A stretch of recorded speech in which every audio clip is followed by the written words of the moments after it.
శ్రీమాత్రేయ నమః. ఓం గురుభ్యో నమః. ఓం శ్రీమాత్రే నమః. అరుణాం కరుణాతరంగితాక్షీం ధృతపాశాంకుశపుష్పబాణచాపాం అనిమాదిభిరావృతాం మయూకైః అహమిత్యేవ విభావయే భవానీం. శ్రీమాత్రే నమః. ప్రేక్షకులకి ఆ లలితాంబిక అమ్మవారి యొక్క అనుగ్రహం పరిపూర్ణంగా కలగాలని మనస్ఫూర్తిగా కోరుకుంటూ మనం ఈరోజు కుజగ్రహం యొక్క మార్పు సెప్టెంబర్ 13వ తేదీ నుంచి అక్టోబర్ 28వ తేదీ వరకు ఉంటుంది. సెప్టెంబర్ 13 నైట్ 9:20 ప్రాంతంలో కన్యారాశి నుంచి కుజుడు తులారాశిలోకి మారుతున్నాడు. అదేవిధంగా 28వ తేదీ అక్టోబర్ వరకు ఉంటాడు. మరి కుజుడు ఇక్కడ ఉన్నందుకు మిగతా గ్రహాల యొక్క స్థితిని, కుజుడు మార్పు వల్ల కలిగేటువంటి లాభాలు ఏమిటి, అలాగే ఎటువంటి విషయాల పట్ల ఖచ్చితమైనటువంటి జాగ్రత్త తీసుకోవాలి అనేటువంటి అంశాలు చెప్తుంది. నేనైనప్పటికీ కూడా చెప్పిస్తుంది సాక్షాత్ లలిత అమ్మవారిగా భావిస్తూ ఒక్కొక్క లగ్నం గురించి తెలుసుకుందాం. లగ్నం తెలియని వారు రాశి ఖచ్చితంగా చూసుకోవచ్చు, దానికి ఏం అభ్యంతరం లేదు. ధనస్సు వారికి కనుక చూసుకున్నట్లయితే ధనుర్లగ్నము అనుకోండి, ధనస్సు రాశి అనుకోండి. ఈ ధనస్సు వారికి ముఖ్యంగా ఈ కుజుడు చూసుకున్నట్లయితే ఏకాదశంలోకి వస్తున్నాడు. ఎప్పటి నుంచి? ఈ 13 సెప్టెంబర్ రాత్రి 9:20 నుంచి ఈ యొక్క 28 అక్టోబర్ వరకు కూడా. అయితే ఈ ఏకాదశంలో ఉండే కుజుడు పంచమ వ్యయాధిపతి అండి. ఈ పంచమ వ్యయాధిపతి ఏకాదశంలో ఉన్నందుకు సంతానము ఏదైనా వ్యాపారం చేయాలి, దానికి మీరు ఇన్వెస్ట్మెంట్ ఇవ్వడం తండ్రినో ఎవరినో అడుగుతారు కామన్గా. అలాంటప్పుడు ఇక్కడ మీరు అర్థం చేసుకోవాల్సింది, మీ యొక్క సంతానం పార్ట్నర్షిప్తో, ముఖ్యంగా పార్ట్నర్షిప్స్లో ఎప్పుడైతే ఈ బుధుడు వచ్చి సప్తమ దశమాధిపతి వచ్చి కుజుడితో చేరుతున్నాడో 3 అక్టోబర్ నుంచి పార్ట్నర్షిప్స్ చేయడం వల్ల అనవసరమైన గొడవలు వస్తాయి. కాబట్టి మీ యొక్క సంతానం ఏదైతే వ్యాపారం చేస్తారో, లేకపోతే కొన్నిసార్లు ఎంజాయ్ చేస్తూ కూడా కొంత దెబ్బతింటారు కదా, అటువంటి విషయాల్లోని విదేశాలకు వెళ్ళి అక్కడ ఏదైనా వ్యాపారం చేద్దాం అనుకోవడం, లేదా విదేశాల్లో ఉండేటువంటి సంతానము ఇక్కడ కాదు నేను మారిపోవాలని చెప్పి మారడం, ఇటువంటివి ఇస్తుంది. అయితే సింగిల్గా కుజుడు ఏకాదశంలో ఉన్నప్పుడు పంచమాత్ సప్తమంలో ఉండి లగ్నాత్ లాభంలో ఉన్నందుకు వారి వివాహ ప్రయత్నాలు కూడా కొంతవరకు ఫలిస్తాయి కుజుడు లాభంలో ఉన్నందుకు. కాకపోతే 3వ తేదీ నుంచి ఎప్పుడైతే బుధుడు వచ్చి కలుస్తున్నాడో, ఈ బుధుడి యొక్క కలయిక వల్ల వాళ్ళు పార్ట్నర్షిప్స్ విషయంలో, లేదా మీ జీవిత భాగస్వామితో కలిసి ఏదైనా వ్యాపారం చేసే విషయంలో, మీ పార్ట్నర్స్ మీ పిల్లలు కలిసి చేసేటువంటి అంశాల్లో కొంత జాగ్రత్తగా ఉండండి. అలాగే రవి కూడా వచ్చి కుజుడితో కలుస్తున్నాడు. లాభస్థానంలో 2 పాపగ్రహాలు ఉండడం మంచిదే. అంటే కష్టపడి ఎలాగోలాగా మనం సక్సెస్ సంపాదించాలనేటువంటి పట్టునిస్తుంది.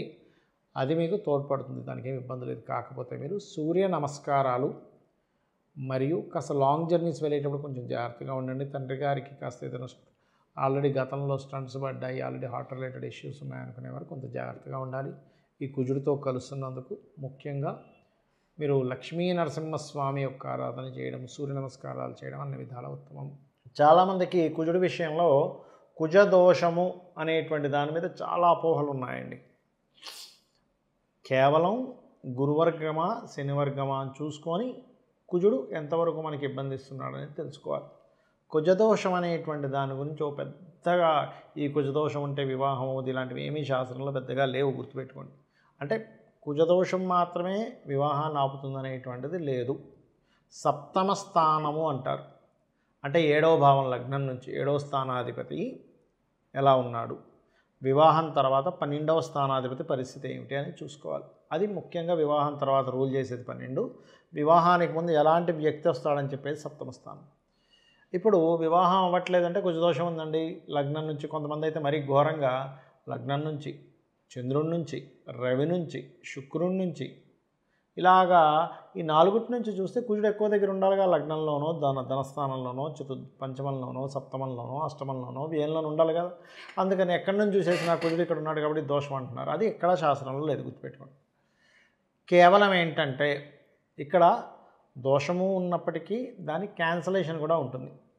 అంటే కుజుడు ఒక శుభగ్రహంతో కలిస్తే మంచిది, అది నలిఫై అయిపోతుంది. గురువర్గ లగ్నాలు కుజదోషం వర్తించదు. ఏమిటా గురువర్గ లగ్నాలు అంటే మేషము, కర్కాటకము, సింహము, వృశ్చికము, ధనస్సు, మీనము. ఈ లగ్నాలకి కుజుడు శుభుడు అవుతాడు. సర్వే త్రికోణనేతారో గ్రహాః శుభఫలప్రదాః అనే ఆ యొక్క శ్లోకాధారంగా త్రికోణాధిపతులు అంటే ఎవరు? లగ్న పంచమ భాగ్యాధిపతులు కాబట్టి సర్వే త్రికోణ నేతారో అంటే త్రికోణాధిపతులు ఎవరైనా సరే ఆ యొక్క లగ్నం నుంచి కానీ భావం నుంచి కానీ శుభ ఫలితాలు ఇస్తారు కాబట్టి వాళ్ళు పాపులు అవ్వరు. సో ఈ లగ్నానికి పాపులు అవ్వరు. కాబట్టి ఇక్కడ ఈ మనం చెప్పుకున్నటువంటి మేష, కర్కాటక, సింహ, వృశ్చిక, ధనుర్మీన లగ్నాలకి పాపులు అవ్వరు. అలాగే శుభగ్రహాలతో కలిసి ఉన్న కుజుడు ఎక్కువ ఫలితాలు ఇవ్వడు. ఇంకోటి ఏంటంటే కుజుడు అసలు ఎక్కడున్నాడు, ఏం చేస్తున్నాడు అని తెలుసుకోవాలి. ఇప్పుడు కూడా లగ్నంలో ఉన్నాడు అనుకోండి కుజుడు, ఉదాహరణకి పాడైపోయి ఉంటే ఇక్కడ మీరు అర్థం చేసుకోవాల్సింది ఏంటంటే పాడై ఉన్నాడా బాగున్నాడా. ఒక వ్యక్తికి శక్తి ఉంటుంది, బాగా ఎనర్జీ ఉంటుంది. ఆ ఎనర్జీ పాజిటివ్ వ్యక్తి దగ్గర ఉంటే, అంటే ఒక పోలీస్ దగ్గర, ఒక మిలిటరీ పర్సన్ దగ్గర ఉంటే దాన్ని పాజిటివ్గా వాడతాడు. అలా కాకుండా అల్లరి చిల్లరగా ఇష్టం వచ్చినట్టు కోపం వచ్చినప్పుడు ఇంట్లో వాళ్ళని కొట్టేసి అందరినీ కొట్టేసుకుంటూ ఉండే వ్యక్తి దగ్గర ఉన్నదనుకోండి, పిచ్చోడి దగ్గర ఉందనుకోండి బలం, అదేమవుతుంది? మంచిది కాదు. అలాగే ఇక్కడ ఏంటంటే లగ్నంలో కుజుడు పాడైతే అప్పుడు లగ్నాన్ని పాడు చేస్తాడు. అంటే యాక్సిడెంట్స్ అవ్వడము, మనిషి వీక్ అయిపోవడము, బాడీలో ఎప్పుడు ఏదో ఒక పెయిన్స్తో అనుభవించడం జరుగుతుంటుంది. అలా తీసుకోవాలి. రెండులో పాడయ్యాడు, అప్పుడు కుటుంబంతో గొడవలు వస్తూ ఉంటాయి. బాగున్నాడు రెండులో, అయితే ఎప్పుడు కూడా ప్లానెట్ అనేది తన యొక్క స్థితి కాకుండా మిగతా గ్రహాలు ఎక్కడెక్కడ ఉన్నాయో దాని మీద ఒక ప్లానెట్ యాక్ట్ చేస్తుంది. నేను రెండులో ఉంటే కామన్గా అంటే లగ్నానికి శుభుడైతే భూమి మూలంగా ధనయోగం అంటాం. అయితే భూమికి కారకుడు ఎలా ఉన్నాడో కూడా చూడాలి. అక్కడ భూమికి కారకుడు అసలు ధనయోగాన్ని ఇచ్చే దాంట్లో ఉన్నాడా లేదా. సో ఒక ప్లానెట్ ఇంకో ప్లానెట్తో కనెక్టివిటీలో ఉంటుంది ఎప్పుడు కూడా. ఒక ప్లానెట్ మిగతా 8 ప్లానెట్స్ యొక్క సంచారాన్ని బట్టి ఆ ప్లానెట్ ఇస్తుందండి రిజల్ట్ ఎప్పుడు కూడా.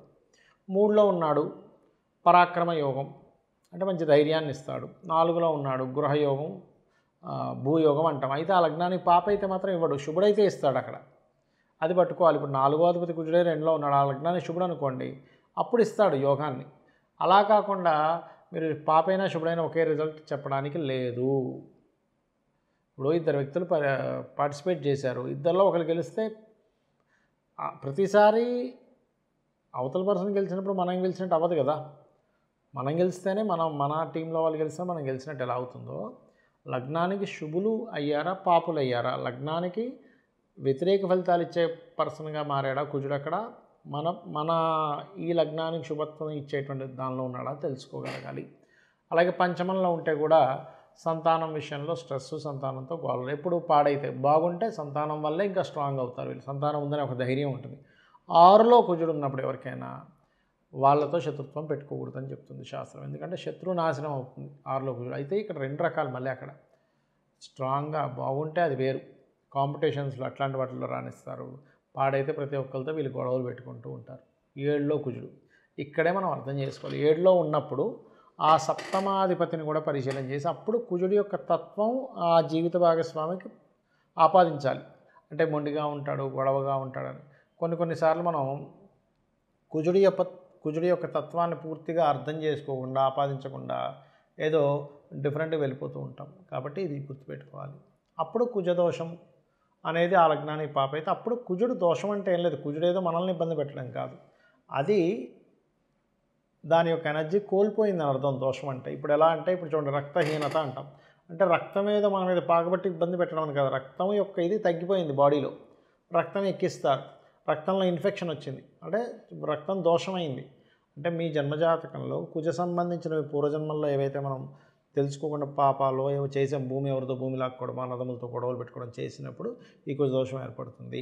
అలా అష్టమంలో ఉంటే బాగుంటే తాతగారు ఆస్తి వస్తుంది, పాడైతే తాతగారు ఆస్తి ఇబ్బంది అవుతుంది.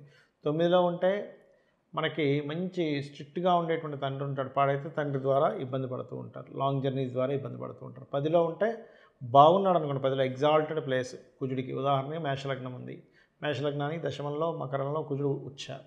అలాంటప్పుడు ఏమవుతుంది, ప్రతి ఆఫీస్లో అతను లీడర్గా ఉంటాడు, పాడైతే అక్కడ నీచం పొందింది. తులాలగ్నానికి దశమంలో కుజుడు నీచంలో ఉన్నాడు, నీచభంగ రాజ్యం కూడా జరగలేదు, ఎప్పుడు ఏ ఆఫీస్కి వెళ్ళినా గొడవలు అవుతూ ఉంటాయి. 11లో ఉంటే వ్యాపారాల్లో భూ సంబంధించిన వ్యాపారాలు లాభం, పాడైతే భూ సంబంధించిన వ్యాపారాల ద్వారానే నష్టం. 12లో కనుక ఉన్నట్లయితే విపరీతమైన ఖర్చులు, కానీ బాగుంటే హోమాలకి, యజ్ఞాలకి లాంటి ధార్మికమైన విషయాలు ఖర్చు పెడతాడు. ఈ రకంగా చూసుకోవాలి. అదే కాకుండా మీ జన్మజాతకంలో పర్టికులర్గా అసలు ఏ దశ నడుస్తుంది, కుజుడు పాడయ్యాడంటే కుజుడు పాడైపోయిన దశ నడుస్తుందా లేదా, బాగున్నా అంటే బాగున్న దశ నడుస్తుందా లేదా అనేటువంటిది క్లీన్గా అబ్జర్వ్ చేసుకొని మీరు తెలుసుకోవాలి. శ్రీమాత్రే నమః.